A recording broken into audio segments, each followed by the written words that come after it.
বন্ধুরা আজকে আমি এক অসাধারণ পিঠের রেসিপি শেয়ার করব। শীতকালে আমরা কম বেশি সবাই পিঠে বানিয়ে খেয়ে থাকি। এক একটা পিঠে এক এক রকম স্বাদের হয়। এই পিঠেটা দুর্দান্ত স্বাদের একটা পিঠে। প্রথম থেকে শেষ পর্যন্ত পিঠের রেসিপিটা দেখবেন, আশা করি খুব ভালো লাগবে। আর এই পিঠেটা বানানোর জন্য কিন্তু কোনো রকম স্বাদ জাতীয় কিচ্ছু লাগবে না, একদমই হাতে করে দেখাবো। তো চলুন পিঠের রেসিপিটা দেখে নিই। প্রথমে আমি একটা কড়াইতে 1 বাটি সুজি দিয়ে দিলাম। আর এই সুজিটা মেজারিং কাপের মাপ করে হাফ কাপ সুজি হবে। 1 মিনিটের মতো নেড়েছে না, আমি এর মধ্যে 2 বাটি দুধ দিয়ে দিচ্ছি।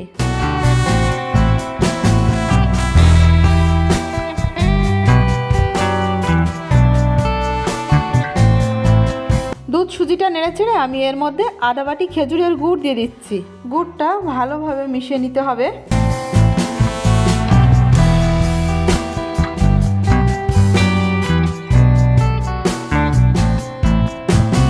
আমি এই মিশ্রণের মধ্যে কিন্তু সামান্য একটু লবণ ব্যবহার করছি। আর দিয়ে দিচ্ছি 1 বাটি নারকেল কোড়ানো।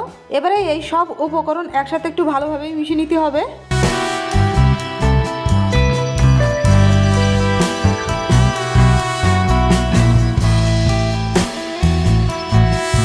1-2 মিনিট ধরে মেশাতে মেশাতে এই মিশ্রণটা কিন্তু একটা ডোয়ের মতন হয়ে যাবে।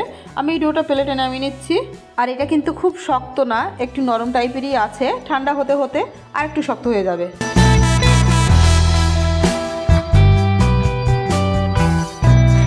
ডোটা সামান্য একটু ঠান্ডা করে নিয়ে, মানে হাত সহ্য করতে পারবে এরকমই ঠান্ডা, তারপরে হাত দিয়ে আরেকবার একটু মেখে নেব।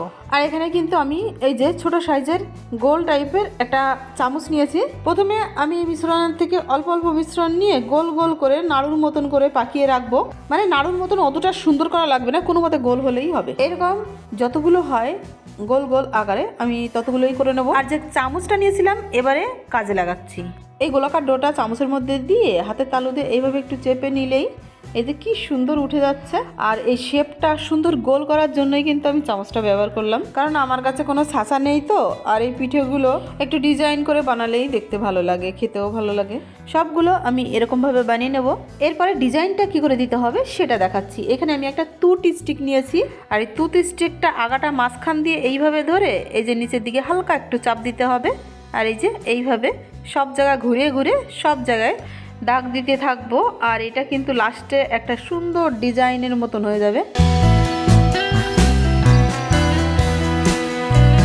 এই যে দেখেন, লাগছে না দারুণ? এবারে আমি মাঝখানটায় একটা কিশমিশ এইভাবে চেপে বসায় দেবো। আর এবার পিঠেটা দেখতে কিন্তু দারুণ লাগছে। আমার কাছে তো খুব সুন্দর লাগছে। আপনাদের কাছে কেমন লাগছে কমেন্টে আমায় জানাবেন। কিন্তু এইভাবে সবকটা বানিয়ে নিলাম।